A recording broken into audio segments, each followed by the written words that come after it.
ஒரு கேரக்டர் நீங்க ரைட் பண்றீங்கன்னா, அதுல முக்கியமா பண்ற 5 தவறுகள் என்ன அப்படின்றத பார்க்கலாம். கேரக்டருக்கு கண்டிப்பா வாண்ட்டும் இருக்கணும், நீடும் இருக்கணும். ஒரு கேரக்டருக்கு என்ன தேவைகள், அந்த கேரக்டரோட ஆசைகள் இது என்னவா இருக்கணும்? ஏன் இது ரொம்ப இம்பார்ட்டண்ட்டா இருக்குன்னா, ஒரு படத்தோட முடிவ இந்த வாண்ட் நீடு தான் வந்து டிசைட் பண்ணுது. வயித்துக்கு சாப்பாடு தேவை. அதுக்காக நீங்க சாப்பிடுறீங்க. அது வந்து தேவைகள். நல்லா பிரியாணி, கிரில் சிக்கன் அதெல்லாம் வச்சு சாப்பிடணும்னு நினைக்கிறீங்க பார்த்தீங்களா? அது வந்து ஆசைகள். வாண்ட் இப்போ வச்சுக்கோங்க. நம்ம வந்து சீஃப் மினிஸ்டர் ஆகணும்னு வச்சுக்கோங்க. அதுக்கு அடிப்படையா நம்ம என்ன பண்ணணும் அது தெரியாது. ஸோ அதுக்கு நம்ம ஸ்ட்ரகிள் பண்ணி போவோம்ல, அது எல்லாமே வந்து கான்ஃப்ளிக்ட் தான். ஸோ அப்படியே போக போக நம்மளுக்கு ஒரு கட்டத்தில் வந்து தெரிஞ்சிடும். ஓ நம்மளுக்கு இது தேவை, இது இருந்தாலும் நம்ம வந்து அந்த சீஃப் மினிஸ்டர் போஸ்ட்டை வந்து நம்ம அச்சீவ் பண்ண முடியும் அப்படின்னு வந்து தெரிஞ்சிடும். ஒரு வாண்ட் நீடு இது இருக்குன்னு வச்சுக்கோங்க.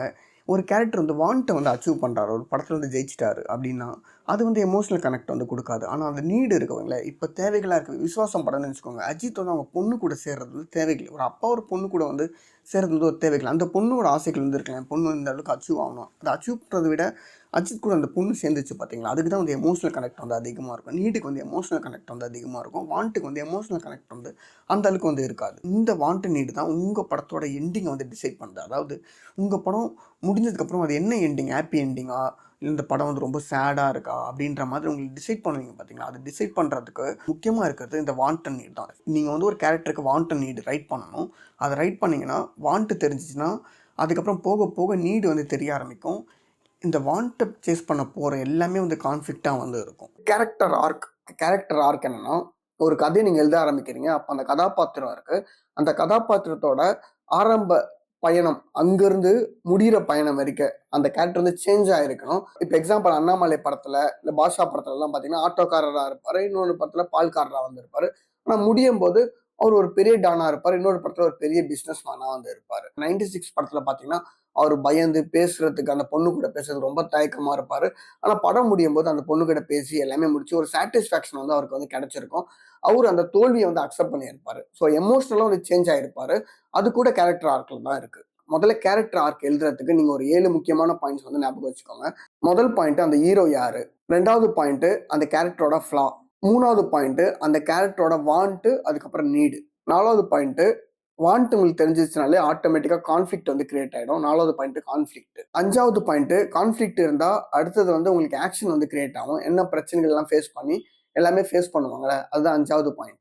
6வது பாயிண்ட் அந்த பிரச்சனைகள் எல்லாம் ஃபேஸ் பண்றதால அவங்களுக்கு ஏற்படுற சேஞ்சஸ் தான் 6வது பாயிண்ட். 7வது பாயிண்ட் அதுக்கான கிடைக்கிற ரிசல்ட் தான். ஒரு கேரக்டர் வச்சு நீங்க கதை சொல்லும் போது அந்த கேரக்டர் ஆர்க் வந்து உங்களுக்கு ரொம்பவே ஹெல்ப்ஃபுல்லா இருக்கும். பாசிட்டிவ் ஆர்க்னா என்ன, நெகட்டிவ் ஆர்க்னா என்ன அப்படின்றத பார்க்கலாம். பாசிட்டிவ் ஆர்க் கேரக்டரை பொறுத்த வரைக்கும் ஒரு கதாபாத்திரம் ஆரம்பத்துல நெகட்டிவா வந்திருக்கும் அவரோட கேரக்டர் வைஸ்ல, முடியும் போது அது வந்து ரைஸ்ல வந்து இருக்கும். இதே நெகட்டிவ் ஆர்க் கேரக்டரை பார்த்தீங்கன்னா அந்த கேரக்டர் ஆரம்பிக்கும் போது பாசிட்டிவா இருக்கும், முடியும் போது நெகட்டிவா இருக்கும். புதுப்பேட்டை படத்தை நீங்க மனசுல வச்சுக்கோங்க. ஆரம்பிக்கும் போது சின்ன பையனா இருப்பான், முடியும் போது அவன் ஒரு கெட்டவனா ஒரு டானா வந்து இருப்பான். பாசிட்டிவ் ஆர்க் கேரக்டர்ல வந்து கத்தி படத்துல இருக்க அந்த திருடன் கேரக்டர் ஆகட்டும், அதுக்கப்புறம் மாஸ்டர் படத்துல இருக்கிற கேரக்டர் ஆகட்டும், ஸோ பொறுப்பே இல்லாதவங்க கடைசி வந்து பொறுப்பா வந்து ஆவாங்க. ஸோ இதெல்லாமே பாசிட்டிவ் ஆர்க்ல இருக்கிறது தான். ஸோ அண்ணாமலை படத்துல பாத்தீங்கன்னா ஒரு புவர் பாயா இருப்பாரு, முடியும் போது ஒரு பெரிய பிசினஸ் மேனா தான் இருப்பாரு. இது எல்லாமே பாசிட்டிவ் ஆர்க் கேரக்டர் தான். இந்த பாசிட்டிவ் ஆர்க்கும் நெகட்டிவும் இருக்கிற வித்தியாசம் என்னன்னு பாத்தீங்கன்னா, ஆரம்பிக்கும் போது பாசிட்டிவ் ஆர்க் கேரக்டர் வந்து ரொம்ப வீக்கா இருக்கும். அந்த கேரக்டர் போக போக ஸ்ட்ராங் ஆகும். நெகட்டிவ் ஆர்க் கேரக்டர்ல ஆரம்பிக்கும் போது ஸ்ட்ராங்கா இருக்கும். அந்த கேரக்டர் ரொம்ப நல்லவங்களா இருப்பாங்க, முடியும் போது ரொம்ப வீக்கா வந்து முடியும் கேரக்டர் வைஸ்ல. இந்த பாசிட்டிவ் ஆர்க் படம் முடியும் போது ஒரு ஹாப்பி எண்டிங்ல தான் வந்து முடியும். அதனால இன்ஸ்பயர் ஆகும். இந்த கதாபாத்திரம் பார்த்து நம்ம இன்ஸ்பயர் பண்ணுவோம். இதே இந்த நெகட்டிவ் ஆர்க்ல வந்து நம்ம டிஸ்டர்ப் ஆகும். ஏன் இந்த கதாபாத்திரம் வந்து இப்படி ஆயிடுச்சு அப்படின்னு வந்து யோசிக்க ஆரம்பிப்போம். ஸோ நெகட்டிவ் எண்டிங்கா முடியறதுக்கான சான்சஸ் இந்த நெகட்டிவ் ஆர்க்ல வந்து இருக்கு. ஃபிளாட் கேரக்டர்னா என்ன, நீங்க ஒரு கதை எழுதுறீங்க, அந்த கதையில ஒரு கதாபாத்திரம் எழுதுறீங்க, அதோட ஆரம்ப ஜர்னியும் அதோட முடிவு ஜர்னியும் அந்த கேரக்டர் வந்து எந்த சேஞ்சஸ் வந்து நடந்திருக்காது. அந்த கேரக்டர் மனசளவுல அதே மாதிரி தான் வந்து இருந்திருக்கும். இப்ப கைதி படத்துல பாத்தீங்கன்னா ஸ்டார்டிங்லயே அவர் வந்து ஒரு பிரேவான ஆளா தான் வந்திருப்பாரு, முடியும் போது அதே மாதிரி தான் வந்து முடிஞ்சிருப்பாரு. படையப்பாலையும் ரஜினியோட கேரக்டரும் சேம் தான். ஸோ இப்படி கேரக்டர் சேஞ்சஸ் நடக்காம இருக்கும்போது அந்த கேரக்டர் மொக்கையான்னு கேட்டீங்கன்னா கண்டிப்பா அந்த மொக்க கிடையாது. ஃபிளாட் கேரக்டரால உங்களுக்கு என்ன பெனிஃபிட்னா, அந்த ஃபிளாட் கேரக்டரை சுத்தி இருக்கிற உலகம் வந்து சேஞ்ச் ஆகும், அவங்களோட சூழ்நிலைகள் வந்து சேஞ்ச் ஆகும். இப்ப கைதி படத்துல அந்த உலகம், அதாவது அவர் சுத்தி இருக்க அந்த போலீஸ்காரங்களுக்கு வந்து ஹெல்ப் பண்ணுவாரு. அந்த மாஃபியா கும்பல வந்து அழிப்பாரு. படையப்பா படத்துல அவர சுத்தி இருக்கிற அவங்க ஃபேமிலிய வந்து செட்டில் பண்ணுவாரு. அவங்க ஃபேமிலிக்கு ஏற்படுற நெருக்கடிகள் எல்லாத்தையும் வந்து கிளியர் பண்ணுவாரு. ஸோ அந்த வேர்ல்டு டோட்டலா வந்து சேஞ்ச் ஆயிருக்கும். அந்த படம் முடியும்போது. கேரக்டர் ஆர்க்ன்றது அந்த கேரக்டரோட இன்னர் ஜர்னி அது வந்து சேஞ்ச் ஆயிருக்கும். ஃபிளாட் கேரக்டர்ன்றது அந்த கேரக்டரை சுத்தி இருக்கிற அந்த உலகம் வந்து சேஞ்ச் ஆயிருக்கும். ஃபிளாட் கேரக்டர்ன்றது ஒரு கதைக்கு முதல்ல ஒரு கதாபாத்திரத்தை இன்ட்ரோ பண்றீங்க. அந்த கதாபாத்திரம் இன்ட்ரோ பண்ணும்போது அவரு அந்த கோட்பாட்டுல உண்மையா தான் வந்து இருப்பாரு. அவரு ஒரு ஸ்ட்ராங் பிலீஃபா தான் இருப்பாரு. கதை முடியும் போதும் அதே ஒரு பிலீஃப்ல தான் இருப்பாரு. ஆனா அவர் சுத்தி இருக்கிற உலகங்கள் வந்து சேஞ்ச் ஆயிருக்கும். அதான் ஃபிளாட் கேரக்டர். இந்தியன் 2 படத்துல கமல் வந்து ஆரம்பத்துல எப்படி இருந்தாரோ அதே முடியும் போது அதே கேரக்டர் தான் இருப்பாரு. ஆனா சுத்தி இருக்கிற வேர்ல்டு வந்து சேஞ்ச் ஆயிருக்காது. எந்த ஒரு சொல்யூஷனும் வந்து கிடைச்சிருக்காது. அப்படி இருக்கும்போது அந்த படம் வந்து ஃபிளாப் ஆயிடும். Fourth character flaw. கேரக்டர் ஃபிளான்றது வில்லன் கிடையாது. அந்த கேரக்டருக்குள்ள இருக்கிற எனிமி தான். அவங்களுக்குள்ள இருக்கிற அந்த பேட் ஹேபிட்ஸ் தான். இதே படத்துல அவருக்கு லவ் வந்து வேணும். ஆனா அது ப்ரொபோஸ் பண்றதுக்கு அவருக்கு அந்த மனசு வரல. அவருக்கு அந்த ஃபியர் வந்து ரொம்ப பயமா இருக்குல்ல. அதுதான் ஃப்ளா. ஸோ ஒவ்வொரு கேரக்டருக்குமே ஒரு ஃப்ளா வந்து இருக்கணும். ஹீரோ வந்து ரொம்ப பெர்ஃபெக்ட் எல்லாத்துலயும் ரொம்ப நல்லவரா இருக்காரு அப்படின்ற மாதிரி நீங்க எழுதியிருந்தீங்கன்னா அந்த கதை வந்து கண்டிப்பா வந்து போர் அடிக்கும். இந்த ஃப்ளா இருந்தாதான் கான்ஃபிளிக்ட் கிரியேட் பண்ண முடியும். அப்பதான் டிராமா வந்து கிரியேட் ஆகும். எமோஷனல் வந்து கிரியேட் ஆகும். கேரக்டர் ஆர்க் எல்லாமே வந்து வரும். ஃப்ளா இல்லாத நீங்க ஒரு கேரக்டர் உருவாக்குனீங்கன்னா அதுதான் சூப்பர் மேன் கேரக்டர். இப்படி நீங்க உருவாக்கும் போது ஆடியன்ஸ் வந்து அவங்களோட ரிலேட் பண்ணிக்க மாட்டாங்க. பட் என்ஜாயும் பண்ணுவாங்க. இந்த கேரக்டர் ஃப்ளா எப்படி எழுதணும்னா ஹீரோக்கு வந்து ஒரு கோல் இருக்கும். கஜினி படத்துல அவரோட லவ்வரை கொலை பண்ணவரை அவர் வந்து கண்டுபிடிக்கணும். ஆனா அவருக்கு வந்து மெமரி லாஸா வந்து இருக்கு. ஸோ அந்த கோலுக்கு ஆப்போசிட்டா அந்த கேரக்டர் ஃப்ளா வந்து இருக்கும். ரெண்டாவது பாயிண்ட் இந்த கேரக்டர் ஃப்ளா ஸ்டோரியை வந்து கிரியேட் பண்ணுதா அப்படின்றத வந்து பார்க்கணும். இப்ப இதையும் படத்துல முரளி வந்து லவ் ப்ரோபோஸ் பண்ணணும். அதுதான் அந்த படத்தோட கண்டென்ட்டாவே வந்து இருக்கு. ஆனா அவரோட ஃப்ளா வந்து ஒரு பெரிய ஸ்டோரியை வந்து கிரியேட் பண்ணுது. அவர் லவ் சொல்லுவாரா சொல்ல மாட்டாரா அவருக்கு தயக்கம் இருந்துட்டே வந்து இருக்கும்ல. அந்த ஸ்டோரியை வந்து கிரியேட் பண்ணுது பாத்தீங்களா அந்த ஃப்ளா. அதுதான் கேரக்டர் ஃப்ளால செகண்ட் பாயிண்ட். கேரக்டர் ஃப்ளால மூணாவது பாயிண்ட் ஹீரோக்கு ஒரு கோல் இருக்கும். அதை அச்சீவ் பண்ணுவாரோ அச்சீவ் பண்றதுக்கு முன்னாடி இந்த கேரக்டர் ஃப்ளா இருக்கு பாத்தீங்களா அதையும் வந்து அவர் அச்சீவ் பண்ணியிருக்கணும். மாஸ்டர் படத்துல ஒரு பேட் ஹேபிட்ஸ் எல்லாம் இருப்பாரு.